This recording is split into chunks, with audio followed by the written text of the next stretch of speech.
જે તમે તમારા ફરજ દરમિયાન કોઈ નોટેબલ કામગીરી કરી છે?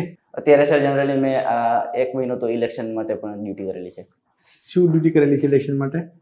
જનરલી અમારે કાર્યક્ષેત્રમાં સ્ટ્રોંગ રૂમનું કામ આવતું હતું. સ્ટ્રોંગ રૂમ અને કાઉન્ટિંગ હોલ બનાવવા. સ્ટ્રોંગ રૂમ શા માટે બનાવવામાં આવે છે?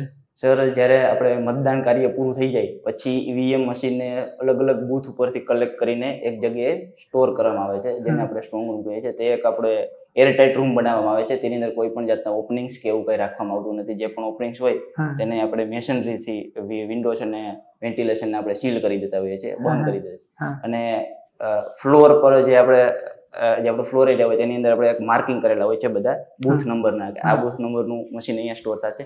એક આખું એમાં બધા બૂથ નંબરના ઈવીએમ સ્ટોર થઈ ગયા બાદ ઓબ્ઝર્વર દ્વારા રૂમને, ઓબ્ઝર્વર અને આરઓની હાજરીમાં રૂમને સીલ કરવામાં. ઓબ્ઝર્વરની જવાબદારી શું હોય છે ઇલેક્શનમાં?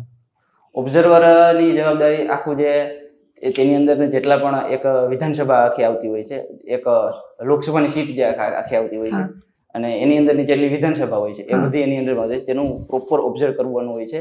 શું ઓબ્ઝર્વ કરવાનું હોય છે એમને? કે જે રીતે બધું મતદાનથી લઈને મતદાન બૂથ ઉપરથી કામગીરીથી લઈને ઈવીએમ મશીન સ્ટોર થાય, કઈ રીતે સ્ટોર થાય છે, અને કાઉન્ટિંગ સમય સુધી તેની બધી એની સંપૂર્ણ જવાબદારી ઓબ્ઝર્વર અને આરઓની રહેલી હોય છે.